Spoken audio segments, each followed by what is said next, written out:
உங்களுக்கு 9/11 பத்தி சொல்லப்பட்ட எல்லாத்தையும் இந்த வீடியோ பார்க்கும்போது மறந்துருங்க. ஆனா எல்லாரும் நமக்குள்ளே ஒரு கேள்வியை கேளுங்க. இந்த 9/11 எதுக்காக நடத்தப்பட்டது? தீவிரவாதிகள் தாக்குதலா? Twin tower அழிப்பா?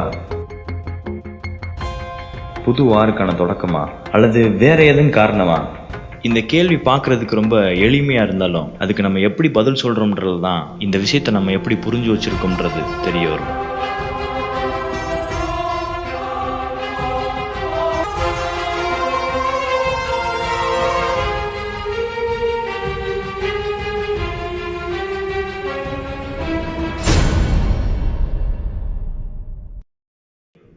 ஃப்ளைட் இடிச்ச வீடியோஸ்லாம் பார்க்கலாம்.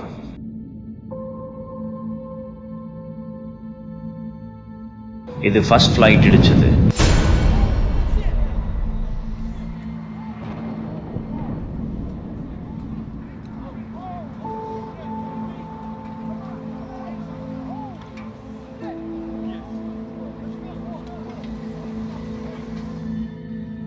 இது செகண்ட் ஃப்ளைட்.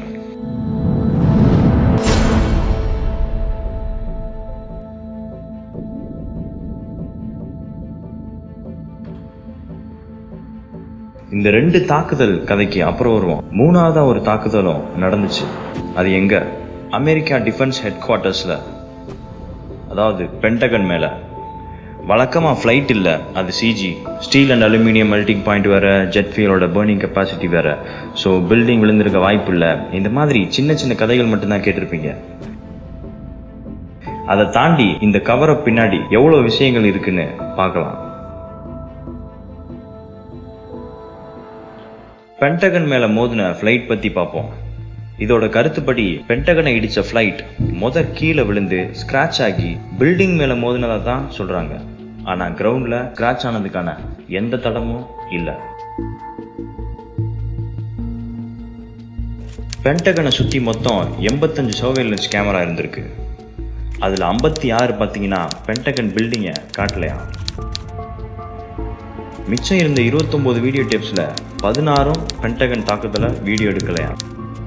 மிச்சம் இருந்த 13 வீடியோ டேப்ஸ்ல 12 வீடியோ டேப்ஸ் பென்டகன் மேல மோதினதுக்கு அப்புறம் தான் வீடியோ எடுத்திருக்கான். கடைசியா ஒன்னாச்சும் காட்டணும் இல்லையா? இல்லைன்னா சந்தேகம் வரும் பாருங்க. அதுல மட்டும் மோதின ரெக்கார்டு இருக்கான்.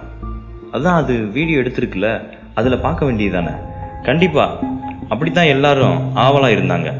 ஆனா வெளியிட்ட வீடியோல ஒரு ஃப்ரேம்ல ஏதோ ஏரோப்ளேன் மாதிரி நோஸ் தெரியுது. அது ஏரோப்ளேன் நோஸா மிசைல் நோஸான்னு கூட கண்டுபிடிக்க முடியாத நிலையில தான் அந்த வீடியோ குவாலிட்டி இருக்கு. அதுலயும் இம்பாக்டோட வீடியோ அளவு பாத்தீங்கன்னா 1 செகண்ட் கூட இல்ல. கிட்டத்தட்ட 6 ஃப்ரேம்ஸ் தான் இருக்கு. $1 trillion புழங்குற இடத்துல ஒரு HD கேமரா கூட வாப்பா இல்ல. So sad. அது எப்படி ஹை குவாலிட்டி வீடியோ காமிச்சா நீங்க கண்டுபிடிச்சிருவீங்கல்ல. அதுவும் கரெக்ட் தான்.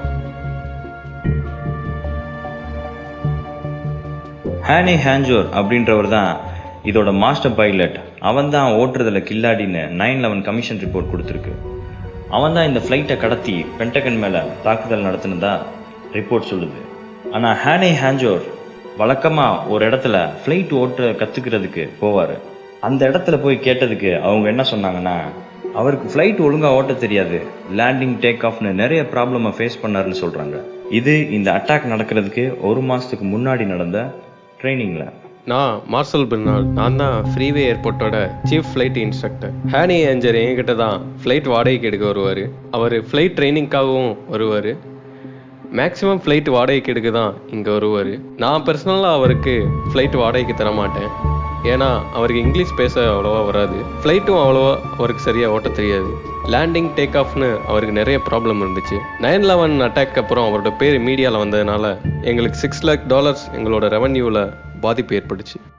ட்வின் டவர் எப்படி விழுந்துச்சுன்னு கேட்டப்ப அங்க ஸ்டீல் வீக் ஆனாலே போதும் பில்டிங் இடிஞ்சு விழுந்துரும். ஸோ மெல்டிங் பாயிண்ட் அவசியம் இல்லைன்னு சொன்னாங்க. சரி, ஆனா பென்டகன் தாக்குதலை பொறுத்தவரை 12 டன் உள்ள அலுமினியம் கரைஞ்சு போயிருச்சுன்னு சொன்னாங்க. வீக் ஆயிரும், அதனால பில்டிங் கொலாப்ஸ் ஆகுதுன்னு சொன்னப்ப போய் தொலைட்டும், ஏதோ லாஜிக் சொல்ல முயற்சி பண்றாங்கன்னு எடுத்துக்கலாம். ஆனா கெரோசின் ஃபியூல் எரிஞ்சு 12 டன் அலுமினியம் கரைஞ்சு போச்சுன்னு சொல்றது சயின்டிபிக்கலி இம்பாசிபிள். அங்க நடந்த அட்டாக் அப்புறம் அங்க எரிஞ்சிட்டு இருந்த தீய அணைக்க போயிருந்த சீஃப் ஃபயர் ஆஃபீஸர்கிட்ட கேட்டிருக்காங்க, உள்ள ஏதோ ஏரோப்ளைன் பார்ட்ஸ் கிடைச்சிருக்காங்க.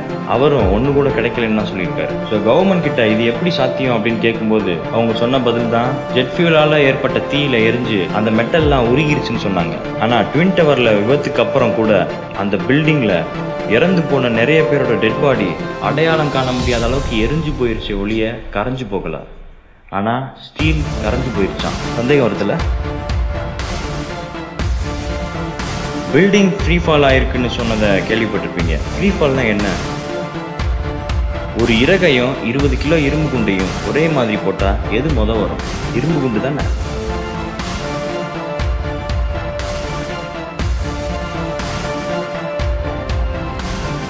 இல்ல, ஏர் இல்லாத வேக்கம்ல ரெண்டையும் போட்டா ரெண்டும் ஒரே மாதிரி தான் வரும்.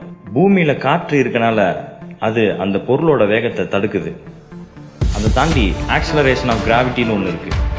ஸோ எந்த தடையும் இல்லாம ஒரு பொருள் பூமியில விழுந்தா என்ன வேகத்துல வருமோ அதுதான் ஃப்ரீ ஃபால். இங்க காத்து கிராவிட்டின்னு 2 விஷயங்கள் இருக்கனால இதையும் ஃபார்முலால உட்படுத்தி ஃப்ரீ ஃபாலுக்குன்னு ஒரு ஸ்பீடு கொடுக்க முடியும்.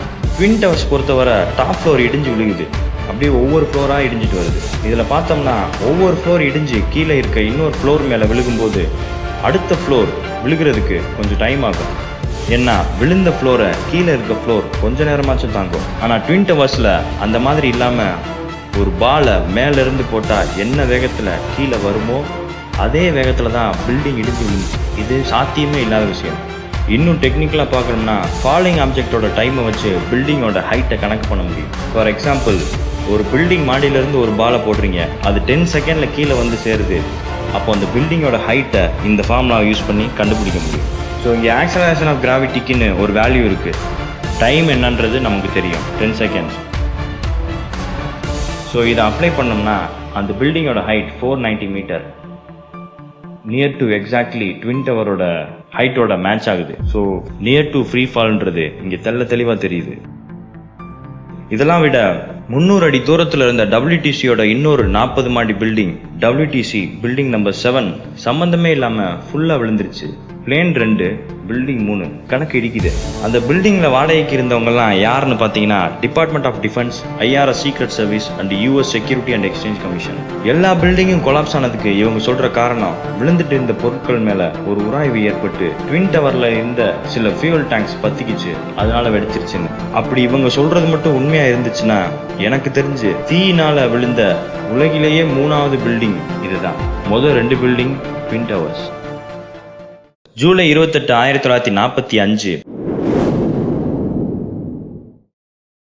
எம்பயர் ஸ்டேட் பில்டிங்கை ஒருத்தன் ஏரோப்ளைனை 78க்கும் 79th ஃப்ளோருக்கும் இடையில கொண்டு போய் மோதியிருக்கான். 14 பேர் செத்து போயிட்டாங்க. $1 மில்லியன் டேமேஜ் காஸ்ட். ஆனால் அந்த பில்டிங் கீழே விழுகலை, இப்போ வர நல்லா நிற்கிது. மே 4, 1988 62 மாடி கொண்ட லாஸ் ஏஞ்சல்ஸில் உள்ள ஒரு பில்டிங் 3 மணி நேரம் தொடர்ந்து எரிஞ்சிச்சு. மேலும் அது 3 ஃப்ளோர் வர அந்த தீ பரவி இருந்தது. ஆனாலும் அது விழுகலை. பிப்ரவரி 23, 1991 38 மாடி உள்ள பிலடெல்பியாவில் இருக்க ஒரு பில்டிங் 1973 கட்டப்பட்டது. தொடர்ந்து 19 மணி நேரத்துக்கு மேலே எரிஞ்சது. அதோட தீ 8 மாடி வரைக்கும் பரவி இருந்துச்சு, அதுவும் விழுகலை. அக்டோபர் 17, 2004 56 மாடி கொண்ட வெனிசுவால உள்ள ஒரு பில்டிங் 1976 கட்டப்பட்டது. 17 மணி நேரத்துக்கு மேலே எரிஞ்சிருக்கு. 26 ஃப்ளோர் வர அதோட தீ பரவி இருந்துச்சு. உங்களுக்கு தெரியுமா, அதுவும் விழுகலை. பிப்ரவரி 12, 2005 மேட்ரிட்ல உள்ள வின்சர் பில்டிங் 1 32 மாடி கொண்டது. கிட்டத்தட்ட 24 மணி நேரம் எரிஞ்சது. மேலே இருந்த 10 மாடியும் ஒன்று கூட இல்லைன்ற அளவுக்கு எரிஞ்சு 10 மாடியும் சரிஞ்சு விழுந்துச்சு. ஆனாலும் பில்டிங் மொத்தமாக விழுகலை. ஆனால் செப்டம்பர் 11, 2001 அன்னைக்கு ட்வின் டவர்ஸ் கிட்டத்தட்ட ரெண்டும் சேர்த்து 200 மாடிகளுடைய பில்டிங் முறையே வெறும் 56 நிமிஷம் அப்புறம் 103 நிமிஷம் தான் எரிஞ்சது. மொத்த பில்டிங்கும் கீழே விழுந்துருச்சு. சரி, இதெல்லாம் யார் பண்ணியிருப்பாங்க? பின்லேடனா? இல்லை பின்லேடனை பயன்படுத்தி அரசாங்கமே பண்ணுச்சா? அல்லது அரசாங்கத்துக்கு தெரிஞ்சே இது நடக்கட்டும்னு உதாசீனப்படுத்தப்பட்டதா? இதுக்கு ஏதாவது எவிடன்ஸ் இருக்கா? இருக்கு, வாங்க ஒவ்வொன்றா பார்க்கலாம். June 2000 department of justice managing weapon of mass destruction அப்படின்ற ஒரு டெரரிசம் மேனுவலை ரிலீஸ் பண்ணாங்க. அதில் வேர்ல்டு ட்ரேட் சென்டரை டெரரிஸ்ட் டார்கெட்னு மென்ஷன் பண்ணியிருக்காங்க. September 2000 project for the new American century rebuilding America's defences. இந்த புக் என்னென்னா குளோபல் லீடர்ஷிப் பற்றி சொல்லக்கூடிய ஒரு ஐடியாலஜி புக். குளோபல் லீடர்ஷிப்னா இந்த உலகத்தையே அமெரிக்கா எப்படி கட்டுப்படுத்தணும், அமெரிக்காவோட தலைமை தான் இந்த உலகத்துக்கு தேவை அப்படின்னு சொல்லக்கூடிய ஒரு புத்தகம். அதில் தேச பாதுகாப்புன்ற பேரில் எது வேணாலும் செய்வோம்னு பச்சையாக மென்ஷன் பண்ணியிருந்தாங்க. ஒரு பெரிய புரட்சிகர மாற்றம் ஏற்படும்னா பேர்ல் ஹார்பர் தாக்குதல் மாதிரி ஒன்று நடக்கணும், அந்த மாதிரியான வேலைப்பாடுகளும் நடக்கும்னு அஃபிஷியல் டாக்குமெண்ட் இன்டைரக்டா ஆர் டைரக்டா சொல்கிற மாதிரி இருந்தது அந்த வாசகங்கள். ஒரு நாட்டின் அரசாங்கமே தன்னோட நாட்டின் குடிகளை எப்படி தாக்கும் அப்படின்னு உங்களுக்கு சந்தேகம் இருந்ததுன்னா என்னோட சேனல்லையே சிஐஏ சீக்ரெட் ஆப்ரேஷன் ஒரு வீடியோ இருக்கும். அதில் சிஐஏ என்னென்ன அட்டகாசம் பண்ணணும்னு நினச்சாங்கன்றதுக்கான எல்லா எவிடன்ஸும் இருக்கும். எல்லாமே அஃபிஷியல் எவிடன்ஸ், எதுவுமே நான் சொன்னதில்லை, அவங்க வாயாலே ஒத்துக்கிட்டது. அக்டோபர் 24, 2000 பென்டகன் மேஸ்கல்னு ஒரு எக்ஸசைஸ் ப்ரோக்ராம் கண்டக்ட் பண்ணாங்க. அதில் ஃப்ளைட் பென்டகன் மேலே மோதிச்சுன்னா நம்ம என்ன பண்ணணும்னு சொல்லி கொடுத்துட்டு இருந்தாங்க. டிஃபென்ஸ் ஹெட் ஆஃபீஸ்க்கே பாதுகாப்பு இல்லைன்னு நினச்சி சொல்லி கொடுத்துருக்காங்களா அல்லது இது ஒரு ஒத்திகையா? April 2001 North American Aerospace Defense Command ஒரு எக்ஸசைஸ் கண்டக்ட் பண்ணணும்னு நினச்சாங்க. அதில் ஹைஜாக்கர்ஸ் ஒரு ஃப்ளைட்டை கடத்திட்டு பென்டகன் மேலே மோதினா எப்படி இருக்கும்னு, இது என்ன பைத்தியகாரத்தனமாக இருக்குன்னு சொல்லி ஜாயிண்ட் ஸ்டாஃப் ஆக்ஷன் ஆஃபீஸர்ஸ் இந்த எக்ஸசைஸ் ப்ரொபோசலை ரிஜெக்ட் பண்ணிட்டாங்களாம்.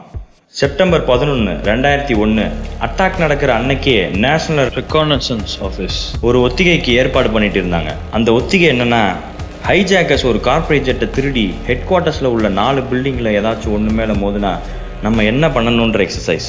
ஆனால் எக்ஸசைஸ் நடக்கிறதுக்கு 50 நிமிஷம் முன்னாடியே ஒரிஜினல் அட்டாக் நடந்துருச்சு ட்வின் டவர் மேலே.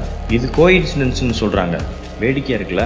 Doctor Van Romero New Mexico டெக்கோட சிஇஓ, அவர்கிட்ட நடந்த இன்டர்வியூவில் இந்த பில்டிங்கை பார்க்கும்போது இது கண்டிப்பாக ஃப்ளைட்டு மோதி கீழே விழுந்திருக்காதுன்னு சொன்னார். பட் அதுக்கப்புறம் நடந்த இன்னொரு இன்டர்வியூவில் நான் சொன்னேன், இருந்தாலும் விசாரிச்சு தான் முடிவு சொல்லணும்னு சொல்லியிருந்தேன் அப்படின்னு ஒரு மல்பனான பதிலையும் சொல்லியிருந்தார். பில்டிங் எக்ஸ்ப்ளோசிவ்னால தான் கொலாப்ஸ் ஆச்சுன்னு 9/11 அன்னைக்கே சில போலீஸ்காரங்க முதல் கொண்டு சொன்னாங்க. சில போலீஸ்காரங்க டிவிக்கு கொடுத்த பேட்டியில் நாங்கள் பாம் சத்தம் கேட்டோம்னு கூட சொன்னாங்க. World Trade Center, suddenly, while talking to an officer who was questioning me about my press credentials, we heard a very loud blast, an explosion. We looked up, and the building literally began to collapse before us. There was 5 blocks from the World Trade Center, and we were standing here when there was some sort of collapse or explosion. And to me, it sounded like an explosion, then the building, the rolling sound sounded like the building collapsed. Were there other people? When I tried to say people, the moment we heard a big explosion coming down, everything just went black. Everything came down, glass started popping, people got hurt, stuff went on top of them, and it was a big explosion, and everything got dark, real dark. We just saw that as well. And the ultimate destruction of the buildings was caused by the airplanes, by architectural defect, or possibly by bombs or aftershocks. Do you have any thoughts on that? Well, it was an architectural defect. You know, the World Trade Center was always known as a very, very strong building. Don't forget, that took a big bomb in the basement. Now, the basement is the most vulnerable place because that's your foundation. And it withstood that. And I got to see that area about 3 or 4 days after it took place because one of my structural engineers actually took me for a tour because he did the building. And I said, I can't believe it. The building was standing solid and half of the columns were blown out. I mean, so this was an unbelievably powerful building. If you know anything about structure, it was one of the first buildings that was built from the outside. The steel, the reason the World Trade Center had such narrow windows is that in between all the windows you had the steel on the outside. So you had the steel on the outside of the building. That's why when I first looked, and you had big, heavy I-beams, when I first looked at it, I couldn't believe it because there was a hole in the steel. And this is steel that was, you remember the width of the windows in the World Trade Center, folks. I think you know, if you were ever up there, they were quite narrow. And in between was this heavy steel. I said, how could a plane, even a 767 or 747 or whatever it might have been, how could it possibly go through the steel? I happen to think that they had not only a plane, but they had bombs that exploded almost simultaneously, because I just can't imagine anything being able to go through that wall. Most buildings are built with the steel is on the inside around the elevator shaft. This one was built from the outside, which is the strongest structure you can have. சரி, எக்ஸ்ப்ளோசிவ்னால தான் வெடிச்சதுன்னா அது எப்படி உள்ளே கொண்டு போயிருக்கப்பட்டிருக்கும்? WTCயில் 9/11 அட்டாக்குக்கு முன்னாடி தேவையில்லாமல் shift மாற்றப்பட்டிருக்கு. எதுக்கு மாற்றுறாங்கன்னே தெரியாமல் வேலை செய்கிறவங்கெல்லாம் கன்ஃபியூஷனில் இருந்திருக்காங்க. கரெக்டாக 9/11 அன்னைக்கு மோப்ப நாய்கள்லாம் வெளியே அனுப்பிச்சிருக்காங்கன்னு ஒரு தகவல் சொல்லுது. ஸோ இதெல்லாம் யார் பண்ணது? அப்போ பிரசிடெண்ட்டாக இருந்த புஷ்ஷோட தம்பி மார்வின் புஷ். செக்யூர்காம்ன்ற கம்பெனி தான் WTCக்கு சில செக்யூரிட்டி சர்வீஸ் கொடுத்துருக்காங்க.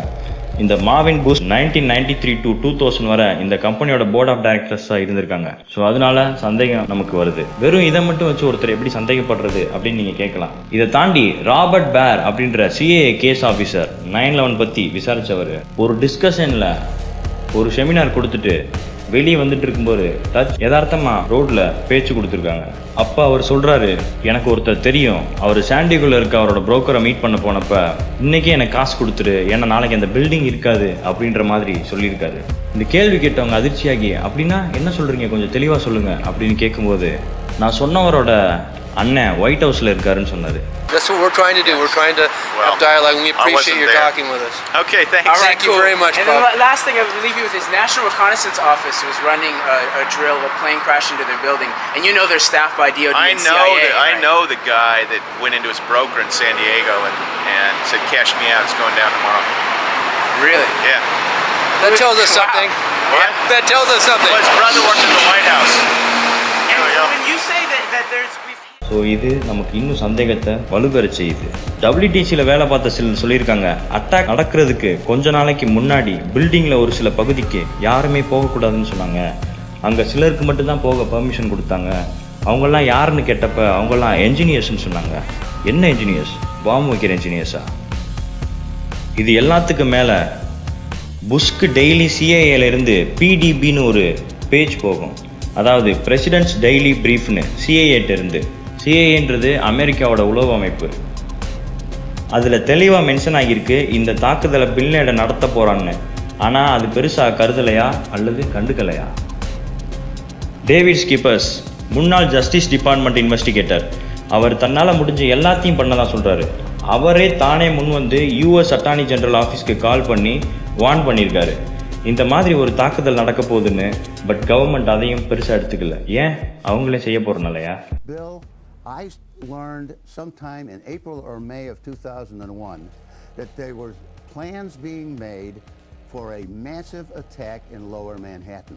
I had no specifics, no direct knowledge of when, where, or how, but I did everything humanly possible to contact Ashcroft and his people. I had friends of his call him. You yourself did this? I did it personally, and you couldn't get through? Well, I got a call from one of his top guys. And I told him, I have this information, please, don't just ignore it, at least talk to the people. They may have something that might help you. The guy said to me, I'll get back to you. We don't usually start our investigations at the top.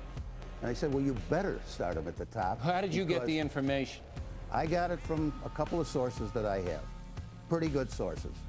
The original plan was supposed to be a dirty bomb, but they weren't able to get one in the country. Okay, a dirty bomb is a nuclear device. So you had it from sources. You got through to Ashcroft's office, to a high-ranking assistant of his. You told them your story. They said they'd get back, and they never did. That's exactly right. So what did you think when Ashcroft said today, I never heard anything about it? FBI கூட warning கொடுத்துருக்காங்க. இடிச்ச flight வந்து பார்த்தீங்கன்னா remote கண்ட்ரோலில் தான் இருந்துச்சு, அதுக்கு pilot யாரும் இல்லைன்றது நிறைய பேரோட கருத்தாக இருக்குது. சில பேர் பார்த்தவங்க என்ன சொல்கிறாங்கன்னா, அது மிலிட்டரி ஃப்ளைட்டு மாதிரி தான் இருந்தது, பேசஞ்சர் ஃப்ளைட் மாதிரி இல்லைன்னு சொல்லியிருக்காங்க. இல்லை, அது கமர்ஷியல் ஃப்ளைட்டு தான். அதில் இருந்த பேசஞ்சர்ஸ்லாம் அவங்க வீட்டுக்கு கால் பண்ணி இந்த மாதிரி அவங்களோட ஃப்ளைட் ஹைஜாக் ஆன விஷயத்த ஃபோன் பண்ணி சொல்லியிருக்காங்க அப்படின்னு சொல்லியிருக்காரு. அப்படி ஃபோன் பண்ணி சொன்னவங்க ஃப்ளைட் ஆல்டிடியூடு 30,000 இருந்துச்சுன்னு சொல்கிறாங்க. 2000 30,000 ஆல்டிடியூடில் ஃப்ளைட் பறந்துட்டு இருக்கும்போது சிக்னல் கிடைக்காது. சில பேர் என்ன சொல்கிறாங்க அப்படின்னா, இல்லை அதெல்லாம் கிடைக்கும் அப்படின்னு சொல்கிறாங்க. ஆனால் 2001 30,000 ஆல்டிடியூடில், அதாவது உயரத்தில் சிக்னல் கிடைச்சா ஏன் குவால்காம்ன்ற கம்பெனி 2004 $1 மில்லியன் செலவு பண்ணி புதுசாக சிக்னல் கிடைக்கிறதுக்கு ஒர்க் பண்ணணும்? சரி, இந்த கால்ஸ்லாம் அப்புறம் எப்படி பேசப்பட்டது? அவங்களால தானே பேசப்பட்டது. அவங்க பேரண்ட்ஸ் தான் ஒத்துக்கிட்டாங்களே. இங்கே இன்னொரு விஷயத்தையும் பார்க்க வேண்டியது இருக்குது. 1999 லாஸ் ஆலமாஸ் லேபரட்டரி அவங்க வாய்ஸ் மார்ஃபிங் டெக்னாலஜியை ரிலீஸ் பண்ணாங்க. ஒருத்தரோட வாய்ஸ் 10 நிமிஷம் ரெக்கார்ட் பண்ணால் போதும், யார் வாய்ஸ் மாதிரி வேணாலும் பேச முடியும் அந்த டெக்னாலஜியை பயன்படுத்தி. இதை ஒரு ஃபன்னியாக முன்னாள் சீஃப் கமாண்டரான W. ஸ்டெய்னரோட வாய்ஸில் பேசி காமிச்சிருக்காங்க. மக்களே, நாங்கள் அமெரிக்க அரசாங்கத்தை வீழ்த்த போகிறோம் அப்படின்னு.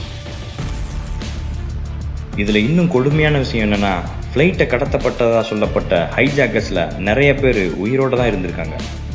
அதுலேயும் ஃப்ளைட்டை கடத்தி முட்டுனதாக சொல்லப்படுற வலீட் அல்-ஜரி 9/11 அப்போ கூட ஒரு இடத்துல தங்கியிருந்ததுக்கான ஆதாரம் கூட இருக்குது.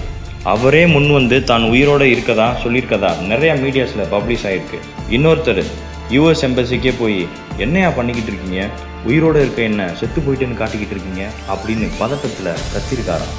மில்டன் வில்லியன் கூப்பர்ன்றவர் இந்த அட்டாக் நடக்கிறதுக்கு கொஞ்ச நாளைக்கு முன்னாடியே ஒரு ரேடியோவில் நடந்த ப்ராட்காஸ்டில் இப்படி ஒரு அட்டாக் நடக்க போகுதுன்றதை பற்றி அவர் சொல்லியிருக்காரு. அது என்னன்னு நீங்களே பாருங்க. And now we're being bombarded with messages that Osama bin Laden is planning to attack the United States of America and Israel. And I'm telling you, be prepared for a major attack. But it won't be Osama bin Laden. It will be those behind the New World Order.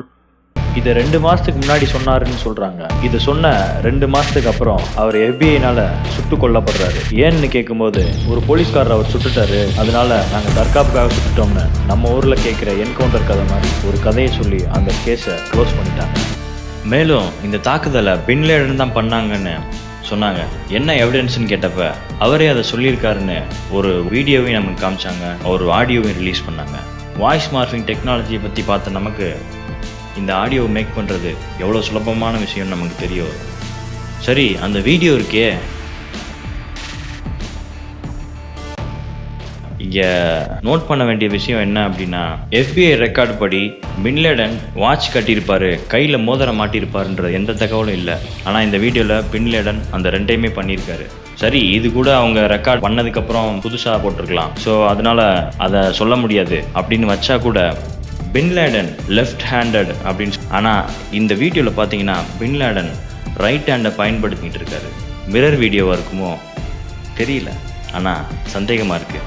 மேலும் bin Laden ஒரு பாகிஸ்தான் பத்திரிகைக்கு கொடுத்த பேட்டியில் இந்த 9/11 அட்டாக்கை நான் பண்ணவே இல்லை, ஒரு முஸ்லீமா பொதுமக்களையும் பெண்களையும் குழந்தைகளையும் கொல்றது அநாகரிகமான விஷயம்னு எனக்கு தெரியும், அதனால நான் அதை செய்ய மாட்டேன், இது அமெரிக்காவோட சதின்னு சொல்லியிருந்தாரு.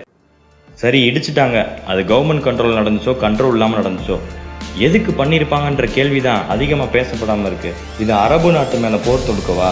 ஒரு கல்லில் 2 மாங்காய் தான் கேள்விப்பட்டிருப்பீங்க, ஆனால் ஒரே ஒரு கல்லை பயன்படுத்தி ஒரு மரத்தில் இருக்க மாங்காயை பூரா விழுக வைக்க முடியுமா?